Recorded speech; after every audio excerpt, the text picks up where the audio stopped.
Hello, Steelers Nation. There is no win to discuss today on the podcast as the Steelers dropped to 0-4 over their last 4 games and limp into the postseason. But we are here to talk about all that and more. I'm one of your hosts, Jeremy Ritz, alongside the publisher of Steel City Insider, Jim Wexell. We have Wolf back on the show today. And for the first time, Mark Gorscak, longtime Steelers scout and current motivational speaker, is joining us. And Mark, we want to welcome you to the show. Thanks for being on. Hey, Matt, thanks for having me, Matt. It's quite an honor, especially with Wolfie, you know. What a crew we have here. And let's just dig right in. And Wolf, let's start with you, and then we'll go to Mark. Should we write these Steelers off after this abysmal stretch that they had? No, you can never write off anybody. Come on. I mean, these guys are all here. They're here for a purpose. They're getting paid, right? As my old teammate Ray Pinney used to say, those guys are on scholarship too, meaning everybody that plays in the league, you're there for a reason. And the reason is you're a pretty good ball player. Now, the fact of the matter is things have not gone well, going 4 in a row, 0-4. But hey, you can still pull it together. You're just one snap from restarting and getting back to the group that was 10-3 versus the group that is now 10-7. I like the ball that was played before that 11-game streak. Afterwards, not so much. I think they can still get back to the pre-group. I think it's any given Sunday myself. You know, it's one of those things where we've had the formula to go ahead and stop Lamar. We could go ahead and get that back. We're beating the game. You know, I just think you got to game plan the right way. You got to make him play left-handed, keep Lamar in the pocket again, make him throw the ball, and then you got to pick your poison. Who are you going to take away after that? The back or the tight end? Those are his two key weapons right there.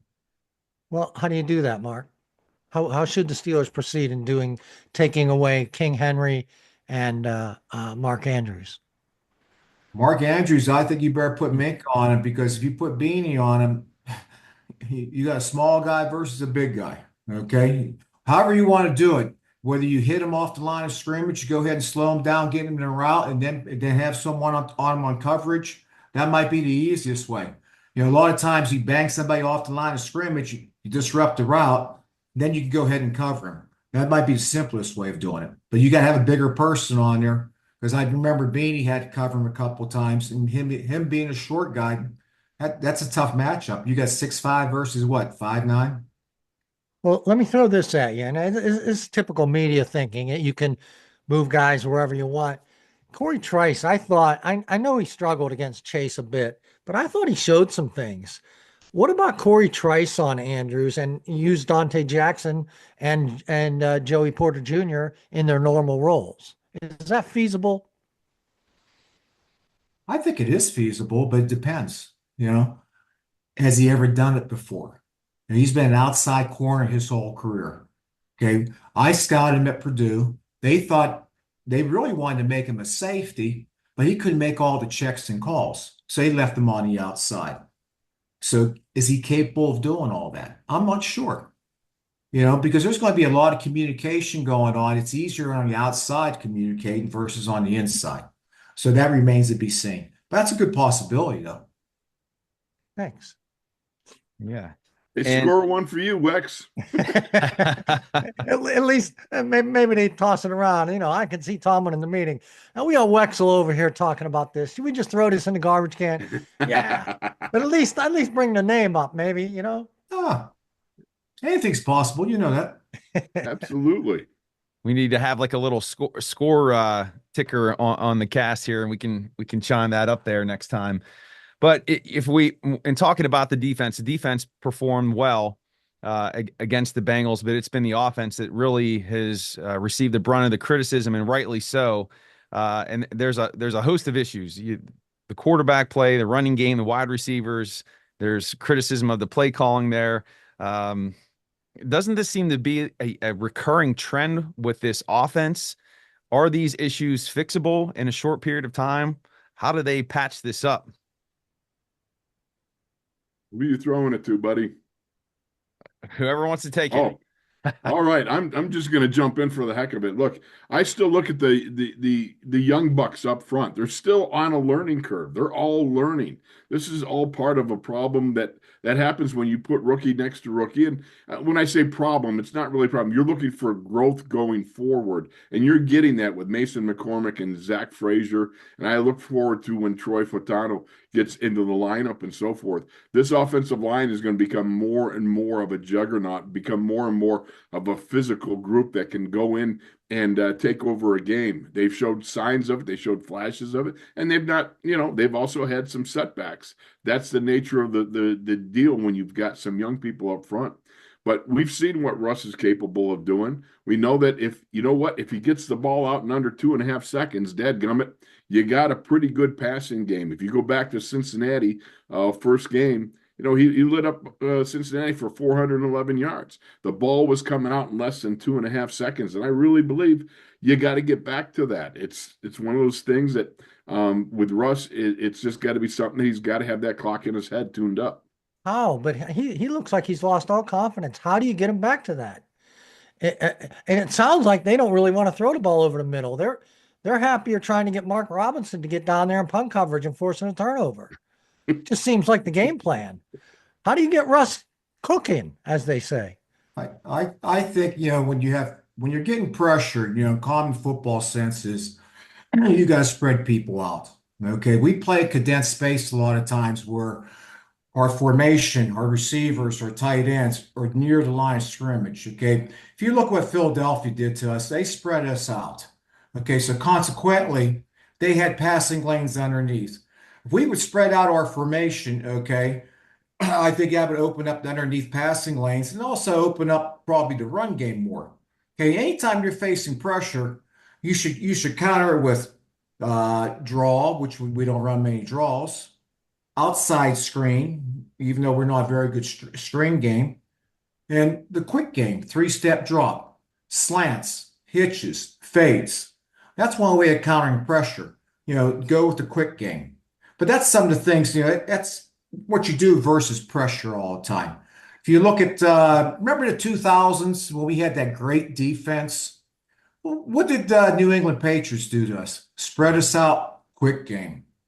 We didn't have an answer for it. They neutralized our defense. Okay, and I think that's what we have to do: spread people out, create openings. That's just me though. But is that putting more pressure on your O-line that is still young, still? You remember now, it's a quick game. Okay, you don't have to block as long because you're going to get the ball out quicker. Okay, Got to get it out quicker. It's not like the old days when we had, Russ Grimm used to always, Russ Grimm was our offensive line coach. He used to always tell Ben, okay, Ben, I'll give you 3 seconds, 4 on you, So a question I have for you guys, just in Mark, and hearing you say that, and looking at the passing game here over the last few weeks, I have noticed that the passing plays are taking time to develop. And I know part of that's play action, trying to take shots down the field off of that running game. But why weren't those short routes or those quick passes part of the repertoire earlier on? And I can't recall them too much from earlier in the season. Why hasn't that been something that's been emphasized in this offense? I have no idea. That's a question the media should ask Arthur, during his press conferences. I'm just saying, those are simple things when you have pressure, okay? Spread people out, draws, because we run enough, draws, screens. Tempo is another one. Yeah. Okay. We had some success last week when we went tempo, went no huddle. That's another thing to go ahead and combat pressure also. And those are simple things to do. And they should already be in your repertoire. And part of it is also early success. I mean, when you are able to go out there and drive the length of the field, score a touchdown right away. The Steelers haven't done that in 19 games, I believe it is now. They're 0-19 as far as on the opening drive, not scoring a touchdown. We saw what the Bengals did. That sets you back on your defense, back on their heels. And certainly that's something that a much quicker start. I mean, the Steelers have been going 3 and outs far too much, as of late. Let me, both you guys are O-line aficionados. Mark, you centered to Joe Montana in high school. I bring it up all the time. I see you. First of all, Wolf, comment on playing with a broken hand as young McCormick appears to be. And Mark, I want you to chime in on the development of these young guys or lack thereof. Go ahead, Wolf. What about playing with a broken hand? Well, my second year, the last play of the last practice of my first playoff game, I broke my thumb. It was unbelievable. It's like, you got 3 padded practices a week, and on the very last play, I break the thumb. So I'm sitting in the locker room, and I'm playing against Gary Big Hands Johnson, if you remember him. He was at one point, I think he was the defensive player of the year, or he was a sack leader. But what he had was he was a great 3 technique that would come off the ball, and he would go for the slap, but it could be a head slap. He wasn't quite fully. They had not integrated the no head slap rule fully. They kind of let things go for a little while. So there I am sitting with a bag of ice on my thumb thinking his great move is this outside club to my left shoulder. My left hand, I got to get to his left shoulder before he gets to me. And so as I'm sitting there and I got the ice bag on it, my thumb is just throbbing. I'm thinking, how in the world am I going to play and be able to, get to that shoulder of his before he clubs me? And I hear this laughter coming across the room, and it's LC Greenwood. And LC says, all right, boy, now we're going to see what kind of ball player you are. Anybody can play this game healthy. Let's see what you can do with a broken hand. And I'm like going, oh, that's just great. Well, I'd never been introduced yet to the one maxim back in the day, the needle is your friend. So as I went in and I got a shot pregame, I'd never felt such blessed relief in my life. It was just awesome. I'm sitting there and I'm going, I tape it all up and I come out, I got the helmet on and everything. And Tunch is looking at me, he goes, how's your thumb feel? And I go, look, it's great. And I start banging it off my helmet. And he goes, you idiot, do you think you should be doing that? I go, yeah, you got a point, The point is, I was able to play with the broken thumb, with the hand, that's just the nature of the beast. Maybe I couldn't grab as good with the left hand, but the fact was you could still punch. I think a cast is cumbersome. The best you can do is tape it up as tight as you can. I think back to, I heard this story from Andy Russell told me the great Ernie Stautner once broke his hand in a game. The bones were sticking out through the skin. It was a compound fracture. He got some duct tape and he wrapped it up and played the rest of the game. So I guess that's my experience with broken hands and playing in the games, things that I've done, things that I've heard. Did you get the chance to say, look who has the big hands now, big hands?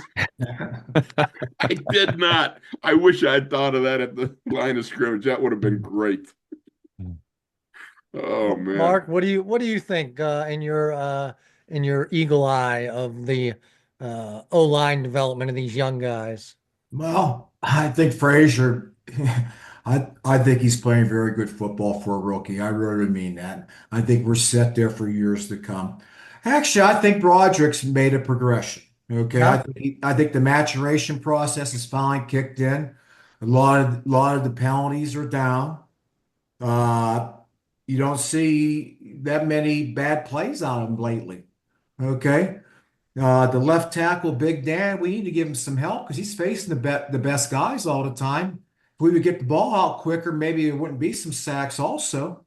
Or maybe we could chip people, put the tight end over there or chip over there a little bit more. And you give him some help because he is going against the best players. Okay, let's face it. Okay. And you look what happens to TJ all the time. You see the replays on TV and all that stuff. Sometimes there's 3 people hitting him. The tackle's primary. He's getting chipped. And he's getting chipped again. So got to help out people also. The guard play, I think we could be better also because it looks like there's a lot of pressure on the inside. As far as the broken hand, I don't know how much pressure you can put because you punch a lot. And I don't know where it's broken at, whether it's here, where, and all that stuff. So it's to be determined on that. It depends. Yeah. Yeah. But I think the line is making a progression. Is it there yet? No. Okay. But at the same time, there's accumulation of things. It's just not the line. Sometimes we point out the line, but it's accumulation of things. It's the receivers. It's just an imperfect game because it's 11 on 11 game. If you have two people break down, you can affect the whole thing. It's kind of like the old running the zone play. You can have three good blocks, you can have two bad blocks, but the running back makes the right cut. It's a positive yardage play. So it's the same thing. It's 11 on 11 game. That's why analytics is just so tough in football. Baseball's easy. It's a three-man game. Pitcher, catcher, hitter.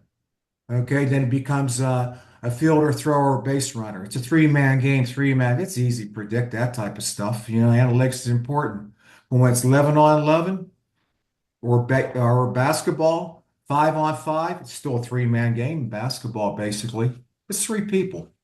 That's when you break down the analytics. But football, man, you got 11 guys going against 11 guys doing something simple that the coach is putting a game plan. But the defensive coordinator put that in the game plan too, going against an offensive coordinator. And it's supposed to be so simple, but people don't do their jobs because people are getting beat. Yeah, the coach doesn't always do it the way you want him to, right? No, man. Yeah, one of the things Mark is right on. You talk about spreading things out. I remember one time in practice we had Blake Wingo from California, UCLA was playing right guard, and I remember Chuck yelling at him, going, "We want bigger splits." So he, instead of taking a bigger split, he split his feet apart like an extra 1.5 feet, and Chuck goes, "No wider." He's thinking that Blake is actually splitting apart from the center. And his legs are like 3.5 feet apart. And he goes, "Chuck, if I split my feet apart any further," he goes, "I'm not going to be able to come up the ball." Like, oh, he's not talking about the split between your feet, but between you and Webby. I'm sorry. It's the humor that comes out of me. I remember all these things going on, but that's the nature of the beast. It's about getting everybody on the same page and being able to run your offense and do so in a very efficient manner. And like Mark said, if you don't have all 5 guys, let's just take the offensive line. If one guy blows an assignment on there, it's dead in the water. I mean, literally dead in the water. You need all 5 guys being able to do and move as one. Are there any adjustments that could be made to the running game? I know we just got done talking about the offensive line, but we talked about the quick hitter throws in the passing game. Any adjustments that could be made to the running attack to help improve that? I know everybody wants to talk about the toss to Najee. That seems to be a predictable play, but anything that could be done there to shore up that run game? One of the ones that I love is the double trap, triple scoop, where the influence traps, where the guards pull. And I think Najee hit that and Jalen hit that a couple times earlier in the season for some big numbers. I love the trapping game. The trapping game is something I think is something you can exploit and use more. I also love the slip screen. One of the things that I loved what they used against Cincinnati was when you caught Hilton coming off the corner on the slot corner, you get the Najee out into the flat. And that was a great way to stuff that corner blitz was the slip screen. But being able to get the running game going, man, running game is all about want to. Yeah, I mean, you got to know how to, but it's a want to and a desire to finish each and every snap. Let me throw one in there before Mark, if Mark has an idea. Let me just throw mine in. How about the push tush on the quarterback sneak? What the heck? You're allowed to cheat now. What were they doing? Okay, Freiermuth, I thought, had the first down anyway, but 2 or 3, at least 2 little tush pushes. Why not? I guess I'm just wrong with it. Yeah. I think you got to play Justin more too. It's kind of like Justin Fields. Oh yeah, okay.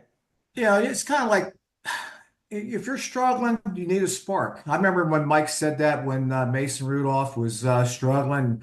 They asked him, "Why'd you put Duck Hodges in?" We needed a spark. If you need a spark, man, change up. Why not put him in? He's a more dynamic runner. One, hopefully you don't have to put a package in there. I hate when people say, "Go have a package for him." he can run this offense. He's made for play action, for God's sakes. Plus, you can roll him out into the flat and throw on the run. Have a layer, roll him out, layer over the top. That's what play action really is, you know. And I don't know whether they were afraid to play Justin because the sixth round can become a fourth round if he played too many snaps. Was 51% of snaps? That's over. On the playoffs, man. Yeah. The all stops, baby. Yeah. One of the more effective plays that the Ravens run, of course, you know this one, spread everybody out, shotgun snap, and voila. If people vacate the middle area, Lamar's just off and running. He's just going to, hey, I can find my way through this, the second level with the linebackers and such. I mean, that's a no-brainer. Justin. What's that? Lamar plays for the other team. Well, that's what I'm saying. I said for the Ravens. Okay. That's an effective play. Well, yeah, that would be something. You take Justin, you spread everybody out, and you let Justin have a go. Well, Philadelphia Eagles did that. They spread us out. And what happened? Two things happened. Hurst beat us by running up the middle, right? And then also hitting underneath passes because we got spread out. Now, we weren't full force in the secondary either, which hurt us, but the quarterback beat us underneath passes and also running up the middle. Mm-hmm. Hey, Mark, why isn't Lamar Jackson with the Steelers? You guys passed on him in the draft. Anything? Any insights? Man, I'm not in that revisionist history. You know what I mean? I'm not into that stuff. When someone said we could have had Hurst too, but we took Claypool. Claypool should have been Megatron. He was pointing in the right direction his first year, and then he didn't want to work hard enough. And quite evident, he didn't want to work hard enough for all the other teams either. Like I said, I'm not into revisionist history. Yeah, I mean, it's not you're not revising anything. Oh God, what about revision? Like everybody else, you should have drafted this guy. Everyone gets to draft right years after. You know that? Lamar was pretty good that year, though. That college career. Hey Wolfie. Yeah. They do it for a living. I do it for a hobby. You know that? Well, Mark, why didn't you guys have Dan Marino then? That's before my time. I would have took it. You could give an opinion on that one, can't you? Hey, man, I'm like you now. We should have took him. Yeah. All right. We'll let you pass. Wanted to just bring up the receiver position as well and talk about George Pickens, probably his his worst performance of the season. I think he was targeted 6 times, 1 reception, and then apparently bickering with fans in the stands. Notwithstanding, what's going on with Crazy George? Man, you know what? The locker room elders need to have a talk. That's the people that will be most effective in getting in his ear and helping him. He's such an important asset. I mean, if you look at and I don't have the stats in front of me, but every stat goes up with him in the lineup as far as Russ's stats. Normally, prior to this last performance here, he is a very important part of this offense, a big playmaker type of guy, and certainly you would like to see him grow and do some things more copacetic with the group and be a leader. And when you hear things about bickering with the fans or so forth, I mean, I'm sorry, I've been down there for a number of years. Okay, both as a player and a broadcaster, it's very easy to just tune people out. You got some businesses on the field. There's enough action going on in the field. There's enough action going on the sidelines that you got to pay attention to as far as what's going on in prepping for the next series out there. Certainly would love to see him direct all his energies and all his abilities and great physical attributes in a positive way that led to being a leader out there and doing the things that he needs to do to be a top flight performer in the NFL. Change comes from within the man. Very simple. He has to realize that. Enough people have talked to him already. It has to come from within. It's very simple. Will that happen? It's up to George. Yeah. Enough people have talked to him. And hopefully a young man's going to realize that. You have to go down swinging with him, though, don't you? Absolutely. Yeah. No doubt about it. I mean, he is one of those rare talents that you see that is capable of doing some really special things. And if he would understand that the big picture is bigger than him, maybe that would help him to understand better his way along, as a player. But I think, Mark, you're right on. You don't know. I mean, a lot of people have talked to him. I know, but I still think that locker room elder pressure is always a good thing. Yeah, that'll be an interesting storyline to watch heading into Baltimore this weekend. And then I saved this question here for the end before we kind of talk about the playoff game with the Ravens. But Mike Tomlin, this discussions are occurring after this most recent loss about him being on the hot seat. The failures in December, the lack of winning a playoff game. Is it time for a mutual departure where there's just an amicable breakup? The organization moves on, brings in someone new. Tomlin has a clean slate. You're hearing people discuss trade talk, teams inquiring about trading for Tomlin. More than likely that's not going to happen, but it is worth a discussion. What are your thoughts? My thoughts are, let the talk. I mean, the fans deserve to talk about whatever they want. I don't see it happening though.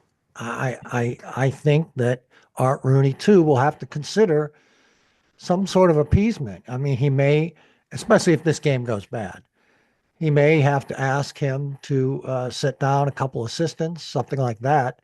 I can't see them firing him. I mean, it's 10-7. I look back at my prediction of the season on schedule release day, and I picked 10-7, looked through the comments, and everybody's like, people, that's a difficult schedule. 10-7 would be okay. I know it came after 10-3, but I don't know that 10-7 is all that bad of a season. But I don't think it's worth firing your coach. You guys?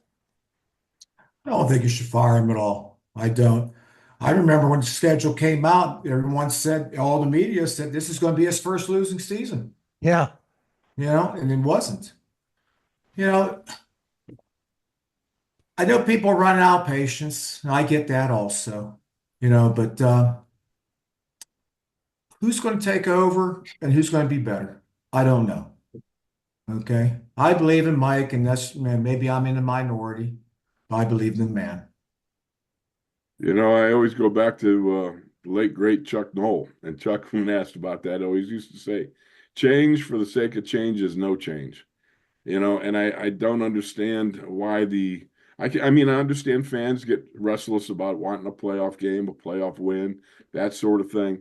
But everything I've ever seen from Mike when I was on the sidelines watching him, how quick and decisive he's always been. I've always seen him large and in charge. The thing that happens when you have a coach, a longtime coach in position, sometimes the words they deafen. They become meaningless to the guys. You don't see where he's impactful at all, but I can't see that at all. You go to one practice and watch the way he runs the practice and the way it's run and the things that players will say on the side. Now, it's pretty amazing. He understands today's modern ball player. He also knows football. If you just follow him around, one of my favorite things in training camp is to follow him around from whatever drill he's in and listen to him talk and pontificate on the finer points of whether it's you shuffle or drop step or what have you, whether it's on slant routes and coverage, or the best angle to take on a blitz, when defensively speaking. I marvel at it. The guy he's a superior coach, and his message still gets through. As I've often said, one thing about Mike, he has leadership skills. He's a leader. His leadership, it's like water wears wet. His ability to carry leadership, it's just part of him. It's who he is. So no, I don't see it, and that's I remember when Bill Cowher's message got stale. At least that's what I kept writing. And then in 2005, it suddenly did not. And Mark, you got a ring out of that man flourishing Absolutely. late in his career. And Chuck Noll, he went through the 80s. He went through Wolfley. I mean, is there anything more miserable that you could possibly do than that? But in his autobiography, his biography, in 1991, he told his wife after the season, "This team's got it. This team can do it. I'm just too tired." So he knew when he ran out of steam, but he used all that steam to bring it back, and they were in position to take on the '90s and become Blitzburg. Yeah, I just think people just don't realize how hard this job really is, how much time, how much effort, how much sweat, how much heart. You know, this is a tough job. You I, know, I think, Mark, that's why people are saying that he's out of energy now, that it's taken its toll. But I don't see that. I agree with Wolfie. I agree with you. When you look at Mike and see the things, you would see him down the Senior Bowl. He's one of the few head coaches who go down there. He's on the field. He's in every drill. He's helping coach the Senior Bowl, even though there's coaches on the field. He's telling players, "Hey, I want you to go against him." The guy's a football junkie. The only two things he has is his family and football.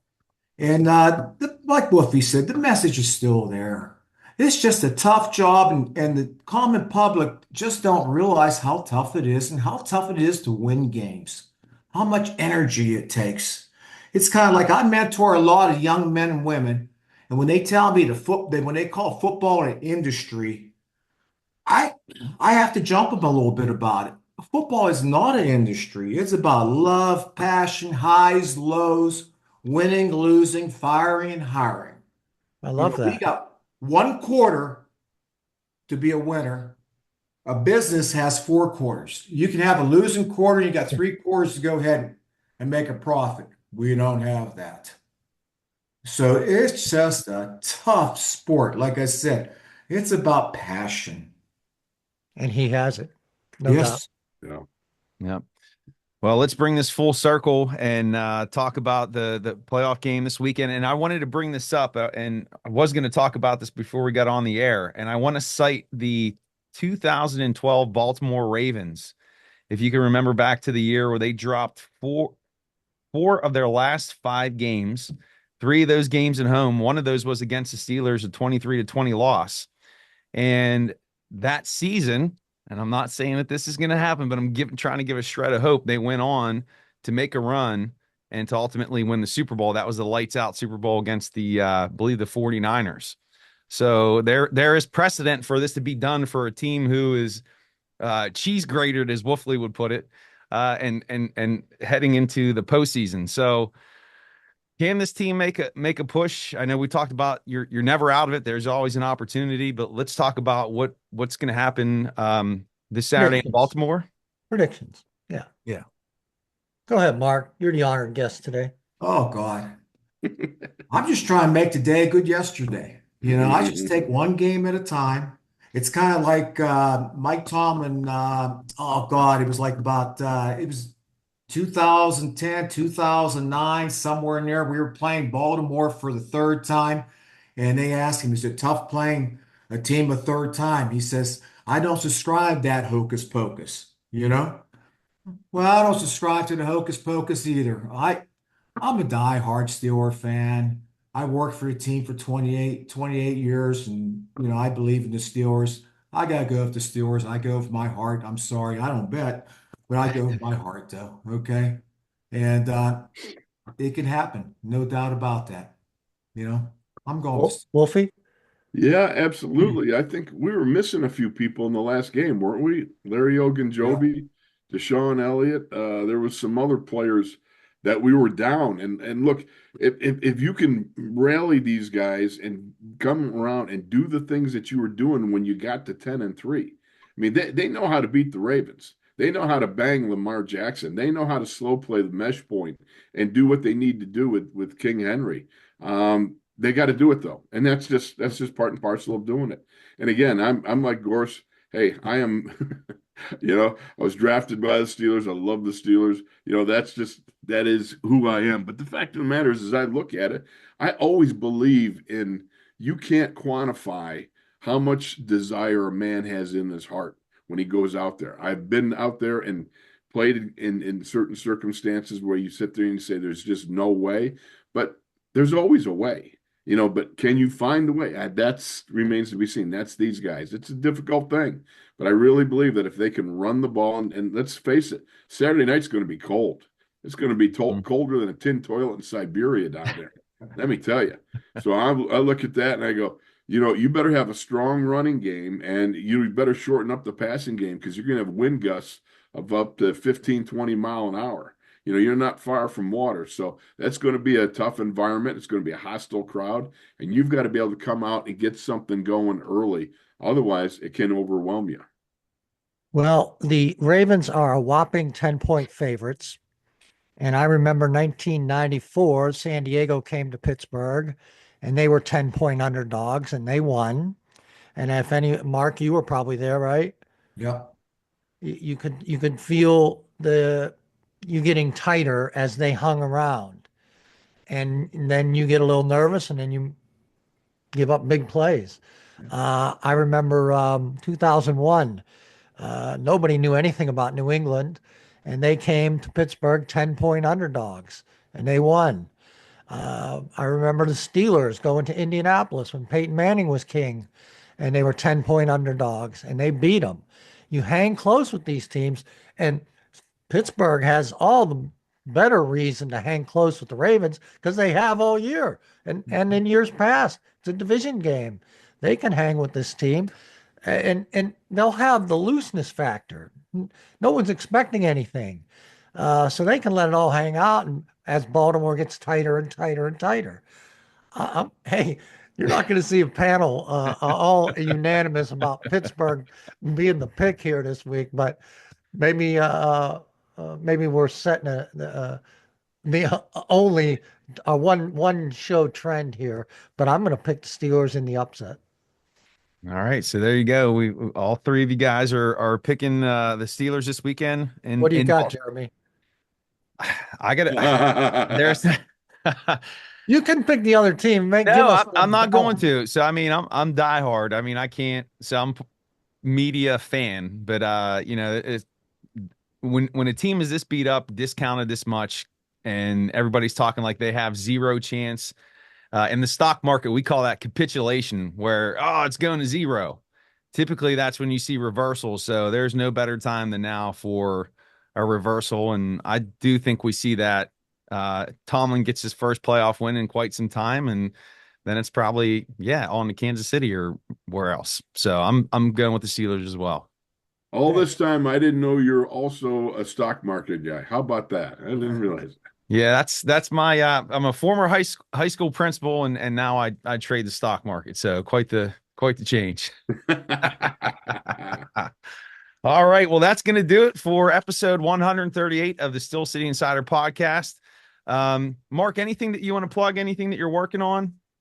Yeah, I'm doing the Senior Bowl All-Star game, which I really enjoy. I get to help. I get to grade tape and go to a major college game and help pick the team, which is really nice. I'm still doing the combine. I'm the clown with the pink whistle. Starts the 40. It'll be my 23rd year. I also help out the Big 12 Pro Day. Starting to do some public speaking to football teams. I did University of Cincinnati. I did some local high schools. Did University of Duquesne. Did Louisiana Lafayette. So I'm enjoying that. Mentor a ton of men and women in football also. Get a lot of enjoyment out of that. Getting a kind of a Twitter following at Gorse55. I post love life that. lessons there. I love that. So feel free to check it out and all that stuff. But I'm trying to keep busy. And I tell you what, yesterday I had a phone call from a person I mentor, and he told me, "Hey, I told you you were the first person I was going to call when I signed my first full-time job." And he signed for a full-time job at a university, man. Made me feel good about myself. And it's good to give back. And just to give people, help people. So that's what I'm doing right now. Awesome. And I'll make sure that I link your Twitter handle. That's Gorse55, you said? Yep. All right. It's great to follow you, Mark. I love those life lessons. Yeah. And then Wex, you want to plug the book? No. No? No. All right. Let's Wolf, you got anything? Yeah, I'm going to plug your book, get Jim's book. It's the best freaking book I've ever read. Contextually with pictures and everything else, short chapters that, especially ex-ball players like me who are double-digit concussions into life. Yeah, we like those small chapters that you can read, but the big picture is what we love. See, so it's great. Right. It's really a terrific book.